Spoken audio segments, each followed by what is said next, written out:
Ra'i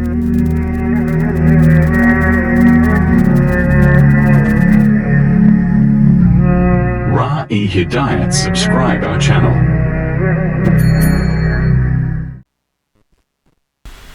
الحمد لله نحمده ونستعينه ونستغفره ونؤمن به ونتوكل عليه ونعوذ بالله من شرور أنفسنا ومن سيئات أعمالنا من يهده الله فلا مضل له ومن يضلل فلا هادي له أشهد أن لا إله إلا الله وحده لا شريك له وأشهد أن سيدنا ونبينا وشفيعنا ومولانا محمدا عبده ورسوله صلى الله عليه وعلى آله وأصحابه وبارك وسلم تسليما كثيرا أما بعد فأعوذ بالله من الشيطان الرجيم بسم الله الرحمن الرحيم لن ينال الله لحومها ولا دماؤها ولكن يناله التقوى منكم صدق الله العظيم اللهم صل على سيدنا مولانا محمد وعلى آل سيدنا مولانا محمد وبارك وسلم اللهم صل على سيدنا مولانا محمد وعلى آل سيدنا مولانا محمد وبارك وسلم اللهم صل على سيدنا مولانا محمد وعلى آل سيدنا مولانا محمد وبارك وسلم بزرگان محترم، عزیزان گرامی، دوستو اور عزیز ساتھیوں، پچھلے جمعہ آپ حضرات کی خدمت میں یہ بات رکھی گئی تھی کہ عید الاضحیٰ میں اہم سبق جو ہے وہ یہ ہے کہ قربانی کے ساتھ، جانور کی قربانی کے ساتھ نفس کی قربانی اس میں مطلوب ہے۔ بہت ضروری ہے کہ آدمی اپنے نفس کو قربان کرے، خواہشات کی اتباع کے بجائے دین و شریعت کی اتباع، جذبات کی اتباع کے بجائے قرآن و حدیث کی اتباع، اس کا ہم اپنے آپ کو خوگر بنائیں۔ انسان کا نفس جو ہے ہمیشہ برائیوں کا حکم دیتا ہے۔ قرآن کریم کے اندر نفس کی 3 قسمیں بیان فرمائی ہیں۔ ایک ہے نفس امارہ، اور ایک ہے نفس لوامہ، اور ایک ہے نفس مطمئنہ۔ قرآن کریم کی سورہ یوسف کے اندر نفس امارہ کا تذکرہ ہے، اور سورہ قیامہ کے اندر نفس لوامہ کا تذکرہ ہے، اور سورہ فجر کے اندر نفس مطمئنہ کا تذکرہ ہے۔ 3 قسم کے نفس ہوتے ہیں۔ نفس امارہ کس کو کہتے ہیں، نفس لوامہ کس کو کہتے ہیں، نفس مطمئنہ کسے کہتے ہیں، اس کی ایک ہلکی سی جھلک میں آپ حضرات کی خدمت میں رکھتا ہوں، اور آدمی خود اپنے بارے میں سوچے کہ میرا نفس کیسا ہے۔ نفس مطمئنہ اسے کہتے ہیں کہ جس کا نفس جو ہے وہ طبیعت اس کی شریعت بن جائے، طبیعت اس کی شریعت بن جائے، اس کو کہتے ہیں نفس مطمئنہ۔ اسے بغیر نماز پڑھے اطمینان نہیں، بغیر قرآن پڑھے اسے اطمینان نہیں آتا، بغیر مسجد میں گئے اسے سکون نہیں ملتا، بغیر سنتوں پر چلے اسے چین نہیں آتی۔ طبیعت اس کی شریعت بن جائے، طبیعت ہی اس کی شریعت بن جائے، اسے کہتے ہیں نفس مطمئنہ۔ جو حضرات انبیاء علیہ السلام کو، اور جو اپنے نفس کے خلاف کام کرتے کرتے ایک زمانے تک، مدت دراز تک، مجاہدوں کے ذریعے، ریاضتوں کے ذریعے نفس کے خلاف کام کرتے کرتے ان کا نفس جو اس درجے کو پہنچ جاتا ہے کہ شریعت ان کی طبیعت بن جاتی ہے، اسے کہتے ہیں نفس مطمئنہ۔ یا ایتھا النفس المطمئنہ ارجعی الی ربک راضیۃ مرضیہ، اے نفس تو اپنے رب کی طرف لوٹ جا راضی ہو کر، تیرا رب بھی تجھ سے راضی، تو بھی راضی ہو کر فَادْخُلِي فِي عِبَادِي، اور میرے بندوں میں داخل ہو جا. اللہ کہیں گے میرے بندوں میں داخل ہو جا. وَادْخُلِي فِي جَنَّتِي، اور جنت میں داخل ہو جا. یہ ہے نفس مطمئنہ. یہ تو تمہارے پاس تو ہے نہیں.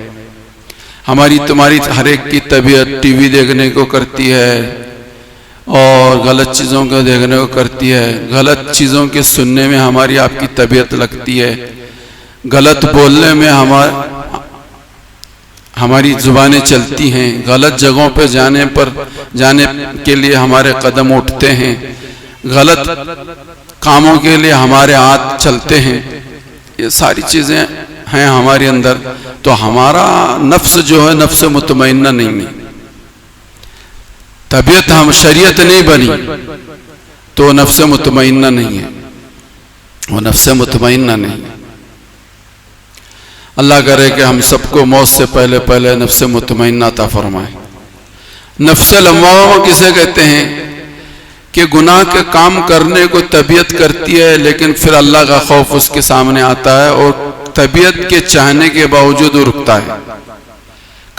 طبیعت تو چاہتی ہے کہ آج کچھ فلم دیکھوں، آج کچھ گانا سنوں، آج کچھ یہ کروں، آج کچھ وہ کروں. طبیعت تو چاہتی ہے، لیکن پھر اس کے سامنے خدا کا خوف، خدا کے سامنے حضوری حاضر ہونا، حساب و کتاب کا نقشہ منظر اس کے سامنے آتا ہے. طبیعت کے چاہنے کے باوجود وہ رکتا ہے.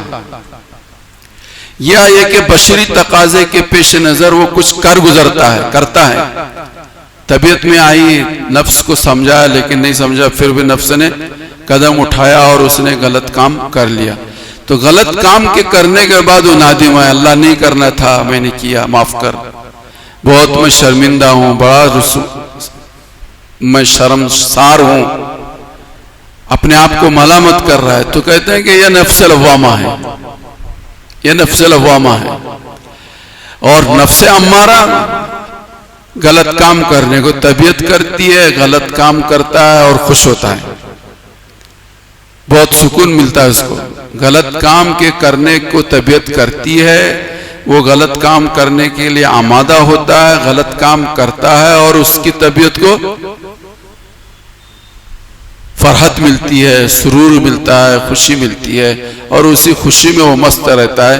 فرمایا کہ یہ نفس امارہ ہے. وما ابرئ نفسی ان النفس لامارۃ بالسوء بالسوء.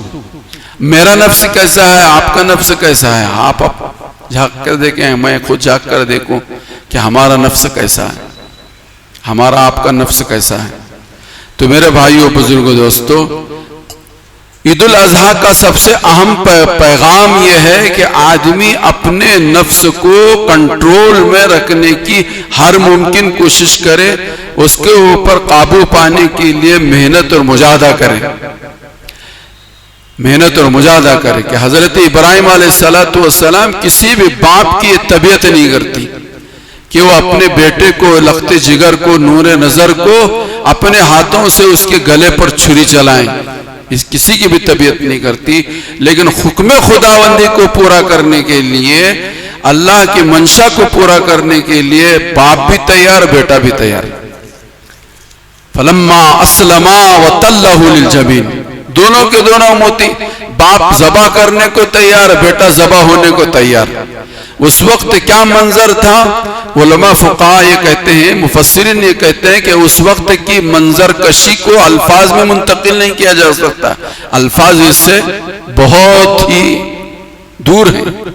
اس کو منظر کشی، الفاظ میں اس کی منظر کشی کی ہی نہیں جا سکتی. کہ جب باپ کہہ رہا تھا کہ بیٹے میں تجھے ذبح کر رہا ہوں، تیری کیا راہ ہے؟ بیٹا کہہ رہا تھا کہ ابا کر گزریے جو اللہ نے آپ کو حکم دیا ہے، ستجدونی انشاءاللہ من الصابرین.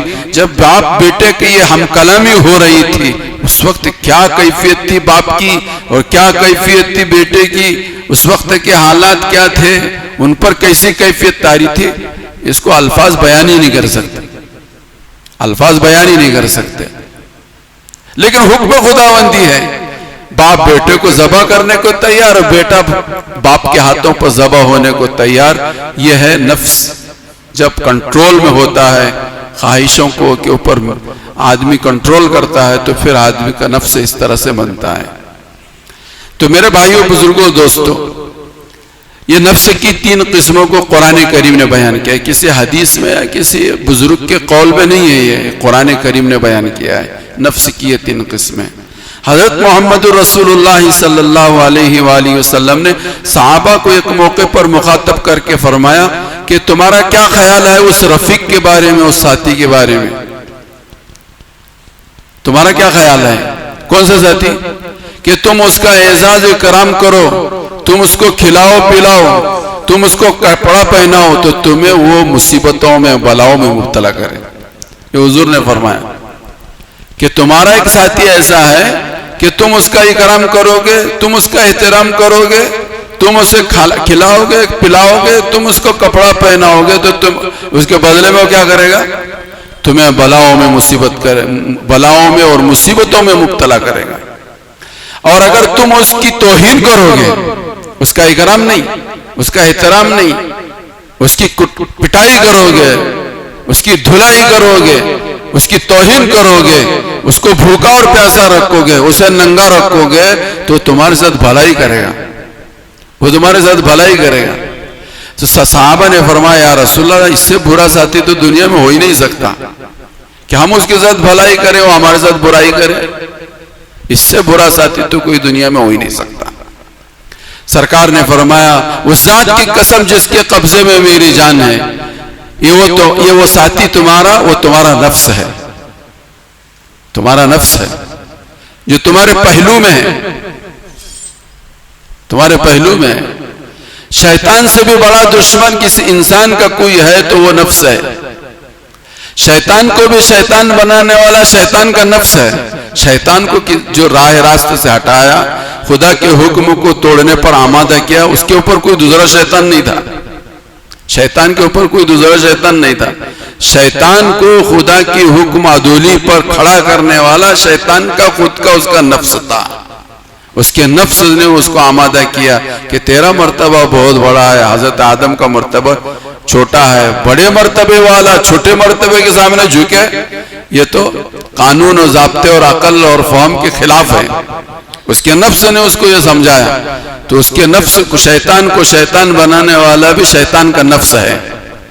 تو مجھے میرا اور آپ کا نفس، تو میرے بھائیوں بزرگوں دوستوں، اصل بات، بڑی بات، اہم بات تو یہ ہے کہ عید الاضحیٰ کے موقع پر قربانی کے جانور کو ذبح کرنے سے پہلے جانور کے ذبح کرنے والا یہ سوچے کہ جانور کا ذبح کرنا بہت آسان ہے، بہت آسان ہے۔ اس سے بڑا حکم اللہ اور اس کے رسول کا یہ ہے کہ میں اور آپ اپنے نفس کو کنٹرول میں رکھیں، جذبات کو اور خواہشات کو کچلنے کی کوشش کریں۔ گندے خواہشات، جذبات، احساسات کے پورا کرنے کا نہ پہلے زمانہ تھا نہ آج زمانہ ہے، اور آج تو بدرجہ اولا اس کا زمانہ نہیں ہے، جبکہ پورے ملک اور دنیا کے اندر ظلم و ستم کے پہاڑ مسلمانوں کے اوپر توڑے جا رہے ہیں۔ ایسے وقت میں ہم اپنی خواہشات کی پیروی کریں، نفس کے چوچلوں کو پورا کریں، اپنے جذبات کے ساتھ کھیل کھیلیں، یہ اس کا وقت نہیں ہے، یہ اس کا وقت نہیں ہے۔ اپنی جان، اپنے مال اور اپنی صلاحیتوں کو محفوظ رکھیں، معاشرے اور سماج کو اوپر اٹھانے کے لیے، ان کی ضرورتوں کے پورا کرنے کے لیے، آنے والے دنوں کے اندر حالات کا دفاع کے لیے اپنے آپ کو ابھی سے تیار رکھیں۔ یہ وہ زمانہ ہے، چہ جائے کہ ہم اپنے مال کو پانی کی طرح سے ادھر ادھر بہائیں، یہ تو بہت غلط بات ہے، بہت غلط بات۔ ہزاروں گھر آج مسلمانوں کے مسمار ہو چکے، بے گھر ہو گئے، ہزاروں انسان بے گھر ہو گئے۔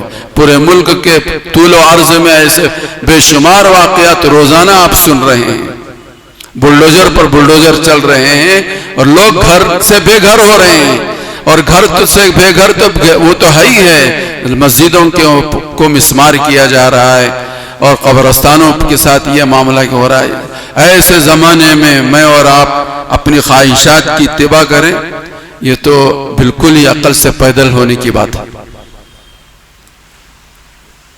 تو میرے بھائیو بزرگوں دوستو، آپ حضرات کے سے یہ گزارش ہے، مجھ سے بھی اور آپ سے بھی سب سے درخواست ہے کہ ہم سب اپنے آپ کو قابو میں رکھنے کی کوشش کریں، اور قربانی کے اس فریضے کو انجام دینے سے پہلے یہ دل میں ضرور ہمارے اور آپ کے تصور ہو کہ ہمیں نفس کی مخالفت کرنی ہے، نفس کے خلاف کام کرنا ہے، نفس جہاں ہمیں برائی کا حکم دے اس کی پیروی مجھے اور آپ کو نہیں کرنی ہے، اس کا ہمارے اور آپ کو خیال ہونا چاہیے۔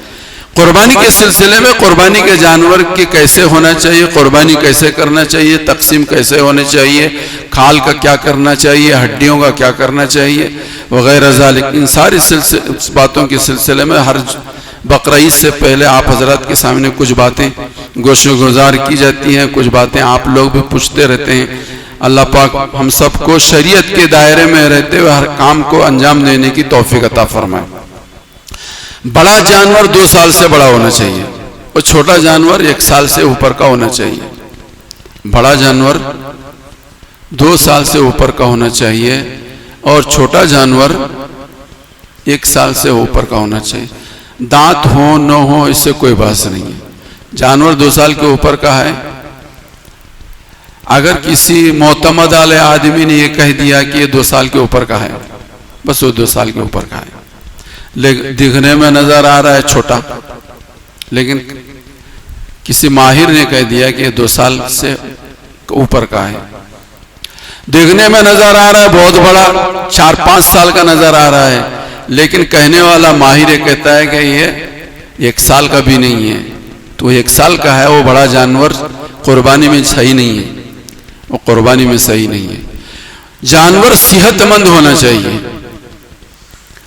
لنگڑا للا اپاج اندھا کٹا پھٹا نہیں ہونا چاہیے، جانور صحت مند ہونا چاہیے، فربا ہونا چاہیے، ہڈیاں نکلی ہوئی جانور مناسب نہیں۔ فقہاء نے یہ بات لکھی ہے کہ جس کے کان پھٹے ہوئے تھے، عام طور پر ایسا آج کل ہوتا ہے کہ غیر مسلم جو ہے وہ جانوروں کے کان پھاڑ دیتے ہیں، کاٹ دیتے ہیں۔ 1/3 سے جو زیادہ کان کسی جانور کا پھٹا ہوا ہے، 1/3 سے زیادہ، تو ایسا جانور جو ہے قربانی میں صحیح نہیں، ایسا جانور قربانی میں صحیح نہیں ہے۔ 1/3 سے زیادہ دم کٹی ہوئی ہے کسی جانور کی، 1/3 سے زیادہ دم کٹی ہوئی ہے، تو ایسا جانور صحیح نہیں، ایسا جانور صحیح۔ 3 پیر صحیح سالم ہے، 1 پیر لنگڑا ہے، لیکن چلنے کے وقت وہ جانور جو ہے وہ پیر رکھتا ہے زمین پر اور لگڑ کر چلتا ہے، کوئی حرج کی بات نہیں۔ لیکن اگر ایک جانور ایسا ہے کہ وہ صرف 3 پیر ہی زمین پر رکھتا ہے، 1 پیر زمین پر رکھتا ہی نہیں، 1 پیر زمین پر رکھتا ہی نہیں، تو فقہاء نے لکھا ہے کہ ایسا جانور قربانی میں صحیح نہیں، ایسا جانور قربانی میں صحیح نہیں ہے۔ ذبح کرنے کے لیے جب لٹایا جاتا ہے، لٹانے کے وقت ڈھگلا ڈھگلی ہوتی ہے بہت جانور کے ساتھ، ایسا نہیں ہونا چاہیے۔ بہت اچھے انداز میں اور تجربے کار حضرات ہی جانور کو گرانے کا کام کریں۔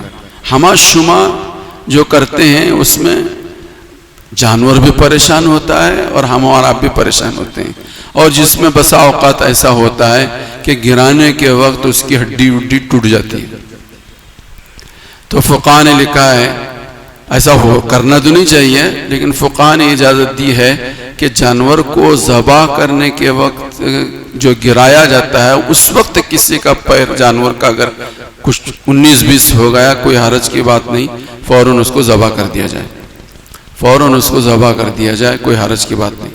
اس کو زخم آ جائے، کوئی حرج کی بات نہیں۔ جانور کو کتے نے منہ لگایا تو فقہاء نے اس کی اجازت دی ہے کہ ایسے جانور کو بھی قربانی میں ذبح کیا جا سکتا ہے، بشرطے کہ وہ اس بہت بڑا زخم نہ ہوا ہو، کوئی دانت وانت صرف لگے ہوئے ہوں، اس لیے کہ بسا اوقات شکار کرنے کے لیے کسی کیا کہتے ہیں حلال جانور کو پکڑنے کے لیے، جنگلی جانور کو پکڑنے کے لیے کتے کو بھیجا جاتا ہے شکار کرنے کے لیے، تو کتا جو ہے اس کو اپنے دانتوں سے پکڑتا ہے، اور روکتا ہے، اور پھر جا کر شکاری جو ہے اس کو جا کر ذبح کرتا ہے. وہ جانور کھایا جا سکتا ہے، کھلایا جا سکتا ہے، حلال ہوتا ہے.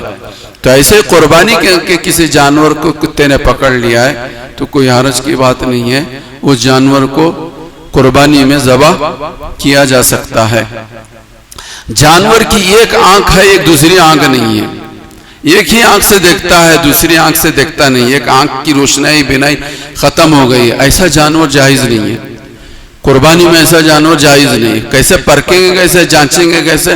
فقہاء نے ایک شکل بتائی ہے. آپ کے ذہن میں بھی کوئی شکل ہو تو وہ شکل سے بھی آپ اس کو پرکھ سکتے ہیں. فقہاء نے ایک شکل یہ بیان فرمائی کہ جس کے متعلق خدشہ ہو کہ ایک آنکھ سے دیکھ رہا ہے، ایک آنکھ سے نہیں دیکھ رہا ہے، جس آنکھ سے وہ دیکھتا ہے اس کے اوپر پٹی لگاؤ، صبح سے شام تک اسے چارہ مت ڈالو. جس آنکھ سے دیکھتا ہے اس کے اوپر پٹی لگائے، جس آنکھ سے نہیں دیکھتا اس کو کھلا رکھو، اس کے سامنے چارہ ڈالو. اگر اس کی اس آنکھ میں کچھ نہ کچھ دیکھتا ہوگا تو چارے میں منہ ڈالے گا، اور کچھ دیکھتا ہی نہیں اس آنکھ سے تو چارے میں منہ نہیں ڈالے گا. تو سمجھ لینا کہ اس کی اس آنکھ کی روشنائی بینائی سب ختم ہو گئی. تو ایسا جانور ذبح کے لیے نہیں چلتا. جانور کے ذبح کرنے کے لیے، قربانی میں ذبح کرنے کے لیے ایسا جانور نہیں چلتا. قربانی میں تمام شرکا کی کمائی جو ہے حلال ہونی چاہیے. ایک کی بھی حرام کی کمائی ہوگی کسی کی قربانی صحیح نہیں ہوگی. سارے شرکا کی مال جو ہے حلال ہونا چاہیے. سارے شرکا کی نیت جو ہے قربانی کی نیت ہونی چاہیے، اللہ کو راضی کرنے کی نیت ہونی چاہیے. کسی ایک کی بھی نیت اگر کھانے کی ہے، گوشت کھانے کی نیت سے اس نے حصہ لیا ہے تو سارے جتنے 7 شریک ہیں ان میں سے کسی کی بھی قربانی صحیح نہیں ہے. قربانی صحیح نہیں ہے. ایک جانور، بڑے جانور کے اندر 7 شریک ہو سکتے ہیں، 8 نہیں شریک ہو سکتے. 8 نہیں شریک ہو سکتے. چھوٹے جانور کے اندر ایک کی طرف سے ایک ہی قربانی واجب، ایک ہی قربانی ہو سکتی ہے. جو صاحب مال ہے، ہر صاحب مال اپنی اپنی طرف سے قربانی دینے کا اہتمام کرے. ایسا نہیں ہے کہ پچھلے سال باپ کی طرف سے دیے تھے ان سال ماں کی طرف سے دے دو، اور پچھلے سال ماں کی طرف سے دیے تھے ان سال اپنی طرف سے دے دو، اور پچھلے سال بیوی کی طرف سے دیے تھے ان سال اپنی طرف سے دے دو، پچھلے سال بچوں کی طرف سے دیے تھے اس سال کسی اور کی طرف سے دے دو. ایسا نہیں ہے. قربانی جس کے اوپر واجب ہے، بہر صورت پچھلے سال دیا تھا نہیں دیا تھا ان سال اسے دینا ہے. جس کے اوپر قربانی واجب ہے ہر اس آدمی کو قربانی دینی چاہیے. پچھلے جمعہ آپ حضرات کی خدمت میں بات آئی کہ جس کے اوپر قربانی واجب ہے، واجب ہونے کے باوجود وہ قربانی نہیں دیتا، وہ عیدگاہ میں تو کیا عیدگاہ کے قریب بھی نہ آئے. عیدگاہ میں تو کیا عیدگاہ کے قریب بھی نہ آئے. جس کے اوپر قربانی، جو صاحب نصاب ہے، جو بھی صاحب نصاب ہے، ہر آدمی پر قربانی واجب ہے. ہر اس آدمی پر قربانی واجب ہے جس کے پاس 52.5 تولہ چاندی یا 7.5 تولہ سونے کی قیمت، سونا یا سونے کی قیمت ہے، سونا یا سونے کی قیمت ہے. ہر اس مرد پر، ہر اس عورت پر، بالغ مرد، بالغ عورتوں پر، بچیوں پر، بڑوں بچوں پر، ہر اس کے اوپر قربانی واجب ہے.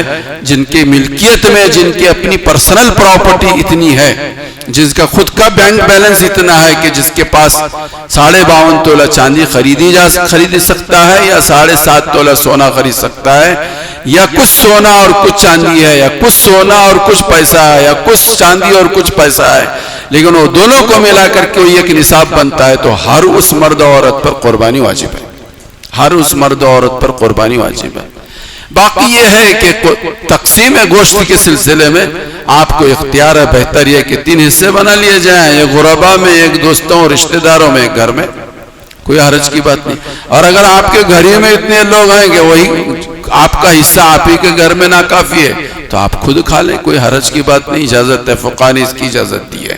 لیکن بہتر یہ ہے، بہتر بڑھیا بات تو یہ ہے کہ قربانی کے عنوان سے ہم ضرورت مندوں کا بھی پاس و لحاظ رکھیں. فقراء اور محتاج جو قربانی نہیں دے سکتے، جو خرید نہیں سکتے، گوشت خرید نہیں سکتے، ان کے گھروں تک گوشت کے پہنچانے کا باضابطہ اہتمام مجھے اور آپ کو کرنا چاہیے. الحمدللہ آج کے زمانے میں ایسے بہت کم لوگ ہیں کہ جن کے یہاں گوشت نہیں پہنچتا ہو، لیکن پھر بھی اس کا پاس و لحاظ رکھنا چاہیے. تو یہ موٹے موٹے چند مسائل ہر سال آپ حضرات کی خدمت میں رکھے جاتے ہیں. تو ان سب ساری چیزوں کو، کچھ حصے ایسے ہیں جانور کے جن کا کھانا حرام ہے، جن کا کھانا حرام ہے اس سے گریز اور پرہیز کریں. نر مادہ دونوں جانوروں کی شرمگاہ، اس کا کھانا حرام ہے. نر ہو کہ مادہ ہو، ان دونوں کی شرمگاہ کا کھانا شریعت کے اندر حلال نہیں ہے، حرام ہے. خصیتین جو جن کو کیا کہتے ہیں، کپورے کہتے ہیں ہماری زبان میں، ان کپوروں کا کھانا بھی شریعت میں حرام ہے، نہیں کھانا چاہیے. گوشت میں عام طور پر بکرے وغیرہ کے گوشت میں لوگ وہ ڈالتے ہیں، دے دیں. اگر آ گیا تو اس کو نکال کے پھینک دو، کتے بلی کو کھلا دو، لیکن تم خود کھاؤ گے تو یہ حرام ہے، یہ کھانا اس کا حرام ہے. اگر بالفرض کسی وقت کسی غفلت سے، لاپرواہی سے، بے فکری سے وہ سارے کا سالن بنا لیا تو فقہاء نے یہ بات کہی کہ اتنا نکال کر وہ حصہ نکال کر پھینک دو، باقی کا استعمال کرو. تو نر مادہ دونوں جانوروں کی شرمگاہ، خصیتین، پتا، مسانہ، جہاں جس کو پیشاب کی تھیلی کہتے ہیں، یہ پیشاب کی تھیلی کو اردو میں مسانہ کہتے ہیں، اس کا کھانا جائز نہیں، حرام ہے. خون کا کھانا حرام ہے شریعت کے اندر. خون کا کھانا بھی، اس کی خرید و فروخت بھی حرام ہے. خرید و فروخت بھی جائز نہیں اور اس کا کھانا پینا بھی جائز نہیں ہے، اسے حرام ہے. پتے کا کھانا بھی حرام ہے. منجمد خون، گانٹ بنی ہوئی ہے، جانور کے کسی حصے میں گانٹ بنی ہوئی ہے، اس گانٹ کا استعمال کرنا شریعت میں حرام ہے. خون جمع ہوا ہے، جمے ہوئے خون کو بھی گوشت نہیں، وہ جمع ہوا خون ہے، اس کو نہیں کھا سکتے، اس کو نہیں کھا سکتے. یہ چند چیزیں جانور کی جو ہیں وہ حرام ہیں، اس سے گریز اور پرہیز کرنا چاہیے. باقی جتنا حصہ ہے کھال بھی کھا سکتے ہیں، اور کیا کہتے ہیں سٹ کیا بولتے ہیں، سٹ میں جو چیزیں بیچتے ہیں وہ ساری چیزیں آتے کھائی جا سکتی ہیں. پھیپسا کھایا جا سکتا، کھانے والے کھاتے ہیں. ہمارے مسلم سماج کے اندر پھیپسے کے کھانے کے عام رواج نہیں ہے، اللہ ماشاءاللہ کوئی کھاتا ہوگا تو کھاتا ہوگا، لیکن یہ ساری چیزیں شریعت نے اس کی اجازت دی ہے. اور اوجڑی بھی کھائی جا سکتی ہے، تلی بھی کھائی جا سکتی ہے، کلیجہ بھی کھایا جا سکتا ہے، اور بقیہ ساری چیزیں بھی کھایا جا سکتا ہے. یہ 6-7 چیزیں جس کا میں نے تذکرہ کیا، جانور کے اندر چاہے وہ قربانی میں ہو یا قربانی کے علاوہ جس وقت ہم گوشت لاتے ہیں، ان میں ان چیزوں سے گریز اور پرہیز کرنا چاہیے. یہ موٹی موٹی باتیں آپ حضرات کے سامنے رکھی گئی ہیں، اور کسی کو کچھ پوچھنا ہو تو پوچھ لیں. لیکن اور ایک دوسرا اہم مسئلہ آپ حضرات کی خدمت میں یہ رکھنا ہے. 6 مہینے سے وقتاً فوقتاً آپ حضرات کی خدمت میں بات رکھی گئی کہ بھائی SIR یہ کوئی معمولی کام نہیں ہے. اس وقت یہ کوئی چھوٹا موٹا کام نہیں ہے، کرے تو کرے، نہیں تو نہیں، ایسا نہیں ہے. یہ اس وقت یہ بہت اہم بہت ضروری ہے، بہت ضروری ہے. آپ حضرات کے سامنے آپ ہم سے زیادہ جانتے ہیں. اب بہار کے چیف منسٹر نے یہ اعلان کر دیا، قانون پاس کر دیا کہ جس کا SIR میں میپنگ نہیں ہوا ہے اس کا بینک اکاؤنٹ سیز. کیا ہوا؟ ختم. اور بینک اکاؤنٹ کے ختم ہونے کا کیا مطلب؟ تمہارے جو اکاؤنٹ میں جو پیسے ہیں نہ تمہیں ملیں گے نہ کسی کو ملیں گے. تو اسی پر اکتفا نہیں، آپ کچھ کاروبار بھی ہمارے اس ملک کے اندر نہیں کر سکیں گے. کوئی بھی کاروبار کرنے کے لیے اکاؤنٹ سے مال کا تبادلہ ضروری ہے. کوئی کاروبار نہیں کر سکیں گے آپ، کوئی پراپرٹی آپ نہیں خرید سکیں گے، کوئی پراپرٹی خرید نہیں سکیں گے. جو کچھ خریدا بیچا جاتا ہے اس قانون کی نظر میں اس کو بینک کے سسٹم کے ذریعے سے خرید و فروخت آج کے زمانے میں لازم ہے، ضروری ہے. اور جب آپ کا اکاؤنٹ ہی نہیں ہے، اور اکاؤنٹ نہیں کیوں نہیں ہے؟ میپنگ نہیں ہے، میپنگ نہیں ہوا ہے، اس لیے آپ کے اکاؤنٹ کو سیز کر دیا گیا ہے. تو اس کی وجہ سے ایک آدھ مسئلے میں ہم پھنسیں گے نہیں، بے شمار ایک سلسلہ ہے، اس کے پیچھے ایک بے شمار لمبا سلسلہ ہے، اور یہ سلسلہ کہاں تک جائے گا نہیں بول سکتے، کہاں تک جائے گا نہیں بول سکتے۔ یہ بہار میں اور بنگال میں ہوا، اور آپ تمام حضرات زیادہ ہم سے زیادہ دنیا کی خبروں کے رکھنے والے ہیں، آپ تمام حضرات جانتے ہیں، آپ تمام حضرات جانتے ہیں۔ لیکن اس کے باوجود بے خبری، بے فکری ایسی ہے کہ پچھلے 6 مہینے سے برابر اس کی طرف توجہ دلائی جا رہی ہے۔ ہمارے چاندو محلہ مسجد کے ایریا میں اب بھی 100 لوگ ایسے ہیں، 100 لوگ ایسے ہیں کہ جن کی میپنگ نہیں ہوئی، 100 لوگ ایسے ہیں جن کی میپنگ نہیں ہوئی۔ بار بار توجہ دلایا جا رہا ہے۔ کوئی ایک مسلمان بھی پریشان ہوتا ہے تو وہ صرف وہ پریشان ہوگا کہ ہم سب پریشان ہوں گے۔ ارے ایک مسلمان کا پریشان ہو رہا، ہم سب کی پریشانی ہے۔ آج جو سینکڑوں مسلمان بے گھر ہو گئے بمبئی میں، کیا اس سے ہم خوش ہیں؟ ان کا گھر نہیں ہے تو میرا اور آپ کا گھر ختم ہو گیا، میرا اور آپ کا گھر ختم ہو گیا۔ جن کے بہار اور بنگال کے اندر جن کے اکاؤنٹ کو سیز کر دیا گیا، پتہ نہیں اس میں کیسے کیسے کتنی ایک ایک پائی کر کے کسی نے بچے کی، کسی نے بیٹی کی، اور کسی نے گھر کے بنانے کے لیے، اور کسی نے کس کے لیے، کسی نے کس لیے اکاؤنٹ جمع رقم جمع کی تھی، سب ختم۔ کئی لاکھ لوگوں کے SIR میں میپنگ نہیں ہوئی، جس کی وجہ سے ان کا راشن کارڈ کینسل، اور ان کو گورنمنٹ سے ملنے والی ساری سہولتیں ختم، ان کا راشن کارڈ ختم، ان کا اکاؤنٹ ختم۔ یہ سارے مسائل ایک مسائل کا سلسلہ، اور کہاں تک یہ سلسلہ آگے اور چلے گا نہیں معلوم۔ لیکن خدا کا احسان ہے، خدا کا کرم ہے ہمارے صوبہ کرناٹک کے اوپر کہ حالات ایک طرف ہمارے سامنے آ رہے ہیں، اور دوسری طرف ہمارے لیے یہ کیا کہتے ہیں پروگرام اپنا سیٹ کرنے کے لیے ایک وقت مل رہا ہے۔ لیکن پھر بھی ہم جو ہے بے فکری، لاپرواہی کا شکار بنے ہوئے ہیں، تو یہ کوئی اچھی چیز نہیں ہے، یہ کوئی اچھی چیز نہیں ہے۔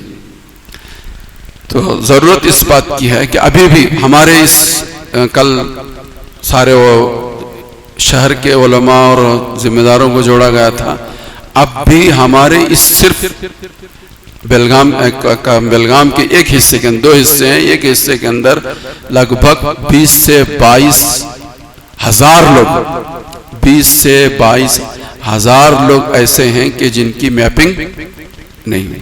ہمارے محلے کے 100، ہمارے محلے کے 100، اور پورے ہمارے اس حصے کے 20 سے 22، پورے کرناٹک میں کتنے ہوں گے ایسے بے فکرے، بے خبرے، لاپرواہ، اور پورے ملک میں کتنے ہوں گے؟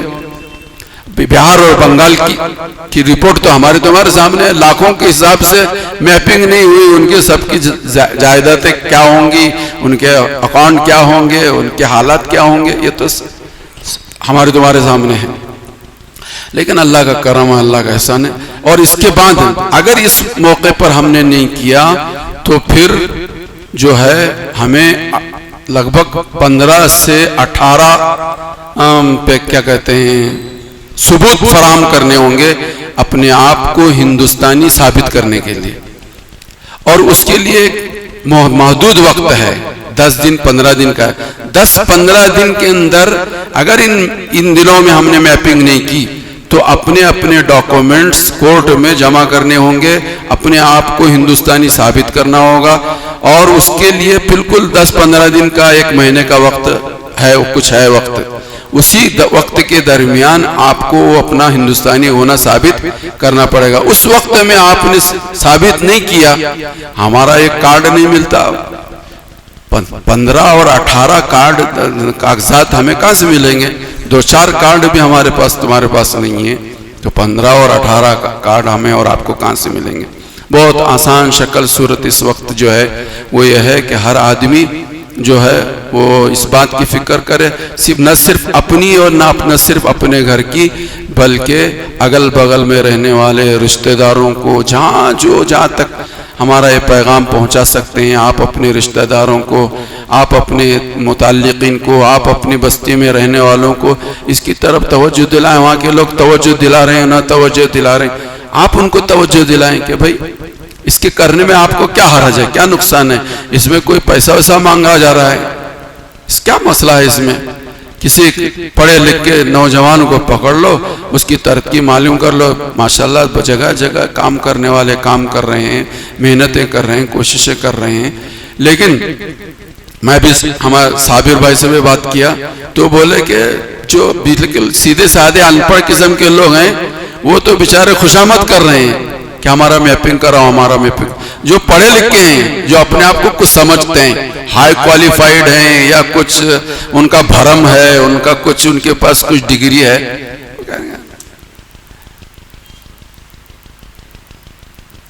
یہ صورتحال ہے۔ جو سیدھے سادے بولے والے لوگ ہیں وہ خوشامدیں کر کے کروا لے رہے ہیں، اور جو لوگ ذرا کچھ سوجھ بوجھ رکھتے ہیں، اپنے آپ کو کچھ سمجھتے ہیں، ہم بھی کچھ ہیں، ان لوگوں کی توجہ ہی نہیں۔ اچھی بات ہے بھائی، مت توجہ کرو، پھر بعد میں آپ ہمیں توجہ نہیں دلانا، ایسا نہیں ہونا چاہیے۔ اس لیے بار بار آپ حضرت سے، ابھی بھی شاید یہ تھوڑے دن باقی ہیں، وقت باقی ہے، میرے خیال میں 2 ہفتے، کل بات آئی تھی، صرف 2 ہفتے باقی ہیں۔ ان 2 ہفتوں کے اندر تمام حضرات اپنے کیا کہتے ہیں میپنگ کے لیے، اور اس کے اندر سہولتیں بہت ہیں، یہ بالکل سمجھیے این آر سی کا ہی ایک دوسری چیز ہے، یہ اس کا بدل ہے، یہ این آر سی کا ہی ایک بدل ہے، یہ این آر سی کا ہی ایک بدل ہے۔ اگر اس میں ہم سب نکل گئے تو نکل جائیں گے، ورنہ پھر جو پھنسیں گے وہ تو پھنسے کے پھنسے رہ جائیں گے۔ اللہ سارے امت مسلمہ کو اس میں سے کسی ایک کو بھی نہ پھانسے، سب کے سب آسان راستے سے ہم سب نکلنے کی کوشش کریں۔ اللہ مجھے بھی اور آپ کو بھی سب کو عمل کی توفیق عطا فرمائے۔ کریں گے بھائی سب حضرات؟ جن حضرات پر قربانی واجب ہے، دیکھو حالات تو آسمان سے اترتے ہیں۔ سب سے پہلی بنیادی چیز یہ ہے کہ ہم سب اللہ کی طرف متوجہ ہوں، قرآن کریم اور شریعت کے پابند بنے، جو حکم خداوندی ہو اس کو پورا کرنے کی کوشش کرے۔ سبب اور اسباب کے درجے میں یہ ساری چیزیں ہیں، ان سب کو بھی ہم اختیار کرتے ہوئے اپنی زندگی کی گاڑی کو آگے لے جانے کی کوشش کریں۔ اللہ مجھے بھی اور آپ کو بھی سب کو عمل کی توفیق عطا فرمائے۔ وآخر دعوانا ان الحمدللہ۔